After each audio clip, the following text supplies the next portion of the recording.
everybody, back with a brand new Cabral Concept. Today is going to be a fun show. I love this type of research. I'm going to link it up for you as well at stephencabral.com/3470, and any other pertinent-based shows that we can link there for you, we will certainly do that. So this one was a head-to-head studies. I love head-to-head studies of different types of diets. So people are always looking to lose weight. What's the best form of weight loss? This one looks at a very specific type of intermittent fasting, and the other head-to-head diet that it goes with is just dropping your calories on a daily basis, which is what a lot of people try to do, right? So that's called daily caloric restriction, when you try to lower them on a daily basis. And intermittent fasting can be done in a few different ways. This is a 4-3 diet. I've actually talked about this before. There's 5-2 diets, there's 4-3 diets. Let's talk about that in just a moment. But here's the head-to-head and why it even matters, because this is actually a really good clinical research trial. Now, I wish it was with more people, but it's still a good amount of people. So why do I think it was good? Well, it was done over 12 months. So I like longer studies. This is a year-long study. So it really allows people to kind of settle in. They do well some weeks, they don't do well some weeks, right? But that's okay. It's a 12-month trial, 12-month study. And it was randomized, which is always great. So they took 165 overweight adults and they compared these two different diets, the 4-3 diet and the daily caloric restricted diet. But they were both eating the same amount of calories per day. So let's just say these individuals had been eating 2,500 calories a day. Now, I'm sure they weren't just eating 2,500 calories a day, but let's say they were. And they said, okay, we want to subtract 500 calories per day. Okay, so what they're going to do is every single day for the daily caloric restricted diet, they're going to eat 2,000 calories a day, right? So that just means 2,000 times 7. So those individuals can eat 14,000 calories for the week, 2,000 calories a day. All right, so hopefully that makes sense. Ask in the comments if it doesn't, and we'll happy to explain it to you. Okay, so then what they wanted to do is they wanted to look at how does the normal diet, people just cut 500 calories a day and they just say, okay, I'm going to follow my app or whatever I'm using, and I'm just going to make sure I don't eat more than 2,000 calories a day. People always say like, oh, if it fits my macros, if it fits my calories, great, like whatever. I'm like, and again, I don't think it's the best way to eat, but it's a way to reduce your calories, no doubt about it. And people lose weight doing that. Okay, but they wanted to say, does eating the same amount of calories, because people always say it's calories in, calories out, right? Well, let's look at it. So these individuals ate the same amount of calories, 2,000 calories, okay, over 7 days, that's 14,000. But what they did was, they ate more for 4 days of the week. And then on 3 days of the week, they only ate 500 calories. Now, I want to step this back a little bit because you may not have heard my previous podcast. I want to link them up. I'm going to link up my 5-2 diet. It's not mine. Again, it's the research on it. And what many people do, instead of the 4-3, many people do a 5-2. So they eat a normal amount of calories 5 days a week. But then 2 days a week, they only eat 400 or 500 calories. Some do 800, okay? Pretty standard because it's only 2 days, right? So it's pretty easy. We do something called the 1-day reset diet, which I think is even easier because it's just 1 day a week. But then the 4-3 diet says this, and I'm going to do the math for you right now because maybe you want to copy this. So it's these individuals, I'm not saying this is the right amount of nutrition for you, but it's 2,000 calories a day. I'm just giving you an example. And it's times 7 days a week. All right, so what do we have? 2,000 calories times 7 is 14,000, right? Okay. So then what we need to do is we need to say, well, for 3 days of the week, they're only eating 1,500 calories total, 500 calories per day. All right, so 2,000 times 7, so you can create your own diet. And then what we want to do is we want to subtract 1,500 calories, and then we just want to divide by 4. So they actually got to eat 3,125 calories 4 days of the week. That's a lot of food. Like that is a good amount of food, right? And so if we multiply that times 4 then, just to check our math, we get 12,500. If we add another 500 calories for 1 day, we get 13,000. Add another 500, 13,500. Add another 500 for that third day, and we get 14,000. Same amount of calories, okay? So that's how this diet took place. Now, here's the interesting thing. Even though they ate the same amount of food over a week's time and over a year's time in terms of total calories, the 4-3 diet, the intermittent fasting participants, lost an average of 7.6% of their body fat or body weight compared to 5% in the daily caloric restricted group. This is interesting.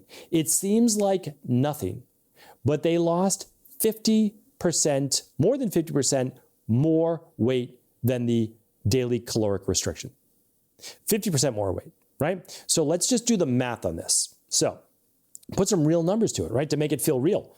Let's say these individuals weighed 250 pounds. Okay, that might have been their average weight, but let's just say it was 250. Okay, so 5% of that is going to be, it's a minuscule amount of weight. This diet obviously was not wildly well done. So I'm going to give you some more realistic numbers, because our clients would lose this literally in 6 to 8 weeks, 12.5 pounds, right? That's a ridiculously small amount of weight to lose over a month, and it's kind of embarrassing numbers for the diet they put them on. But either way, the results are still the results, because they're just correlated with whatever diet they were all on, right? Because they were all on the same amount of food. They probably allowed these people just maybe eat too much food, right? There was no exercise involved, and that's okay. So let's just say that the result was 50 pounds of weight loss in a year, which is far more realistic for someone that is overweight. Like if you need to lose 80 pounds, you could easily lose 50 pounds in a year. All right. So if you think about that, if the first group lost 50, the second group, the intermittent fasting group, lost 75. It's a big number, right? Even though the number seems small in terms of percentage of body weight loss, because the plan could have been much better, but it's a huge number. 50% is a huge number. But also, I want to share with you this. The intermittent fasting group yielded better results and improvements in blood pressure, cholesterol, and blood glucose levels. So blood pressure, cholesterol, and glucose levels. Now, why does that matter? It's literally the trifecta. The people die from heart disease, high blood pressure, and complications of type 2 diabetes, which then can also lead to Alzheimer's and cancer. So those are the 5 reasons for mortality. And intermittent fasting helped with all of those versus just lowering your calories for the day. Again, this is why context really matters. People say it's just calories in, calories out. There are nuances to this, because hormones are at play in our body as well. This is an important study to look at. So the participants also achieved better results, better maintenance, and far more. And I'm going to link up those studies for you and why that they were able to achieve this. But what I want to share with you is to peel back the onion. What was the magic? So if they both groups ate 14,000 calories per week, they should have lost the same amount of weight. But that is not how the metabolism works. And that's why I try to share this as well from an Ayurvedic perspective, from a naturopathic perspective. I teach this in integrative health, is that it's not always just calories in, calories out. Because if it was, they would have equally lost the same amount of weight, meaning percentage, and body fat. Because again, if someone's 300 pounds versus 200 pounds, the 300 pound person is probably going to lose more weight, right? But it's a percentage. That's what matters. And this was a randomized control trial, right? So it's totally random, the people in each of these particular groups. And so each group had about 82, 83 people. And so why did one group get 50% better results? And it's because they were better able to balance inflammation and better able to balance hormones and blood sugar. That is it. That is it. And it's a huge factor. This is why when we have people do our functional medicine detox, you see better hormones, better balanced blood sugar. Why? Because there are fasting days, right? There are literally liquid fasting days. These people did an easier version of that, right? They're not going to get as great a results, but they did an easier version. They ate 500 calories for the day. What does that even look like, 500 calories for the day? I can easily share with you what that looks like. It is about 2 meals of 3 cups of vegetables per meal and about 1 tablespoon of olive oil for those 2 meals. That would yield you, that's about 500 calories. Yes, that's about 500 calories. 3 cups of cooked cruciferous vegetables with 1 tablespoon of olive oil per meal, because 1 tablespoon of olive oil is about 130 calories. And this is part of the fasting mimicking diet that I talk about. So that's right there, 260 calories alone just in olive oil. That's why you have to be careful with fats, right? Because they add up quickly. But you could also just do it differently. You could say, well, I'm just going to do half a chicken breast. You can do it however you want, but no matter what, it's 500 calories, right? That's what you're looking at. And so you can make this happen. You could just do a breakfast and dinner if you wanted to on those days, and you can do exactly what I talked about. Not a lot of food, not that enjoyable, but it improves blood pressure, cholesterol, and glucose. Do I think that this is the end-all, be-all way of staying healthy, getting healthy, and even losing weight? No, not at all. Not at all. But what I can tell you is that intermittent fasting, if done correctly, has major health benefits. It really does. And it helps by doing a one-day reset diet or quarterly a functional medicine detox, like the one that we talk about and use in our practice at Equalife, or even a 5-2 diet or a 4-3. They really do work because you're getting in deeper levels of autophagy, lower mTOR, higher AMPK, better balanced insulin levels, hormones, and just so much more. Like everything begins to improve.